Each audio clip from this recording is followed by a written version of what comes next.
ಎಲ್ಲ ಸಂಗಾಪುರ ಗ್ರಾಮಸ್ಥರಲ್ಲಿ ತಿಳಿಸುವುದೇನೆಂದರೆ, ಈ ಭಾಗದಲ್ಲಿ ಅರಣ್ಯ ಪ್ರದೇಶದಲ್ಲಿ ಗುಡ್ಡುಗಾಡಿನಲ್ಲಿ ಹೆಜ್ಜೆಗಳು ಪತ್ತೆಯಾಗಿದ್ದು ಹುಲಿ ಇರುವುದು ಖಾತ್ರಿಯಾಗಿದೆ.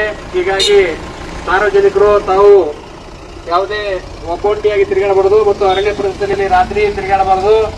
ಹಾಗೆ ತಮ್ಮ ಪ್ರಾಣಿಗಳನ್ನು ಸುರಕ್ಷತೆಯಲ್ಲಿ ಇಟ್ಟುಕೊಳ್ಳಬೇಕು. ಹಾಗೆ ಹೊಲ ಮನೆ ಕೆಲಸಗಳಿಗೆ ಹೊರಡುವಾಗ ಒಬ್ಬೊಬ್ಬರೇ ತಿರುಗಾಡಬಾರದು. ಮತ್ತೆ ಹುಲಿ ಇರುವುದು ಖಾತ್ರಿಯಾಗಿರುವುದರಿಂದ ತಾವೆಲ್ಲ ಸುರಕ್ಷತೆಯಿಂದಿರಬೇಕಾಗಿ ಸಾರ್ವಜನಿಕರಲ್ಲಿ ತಿಳಿಸಲಾಗುತ್ತದೆ.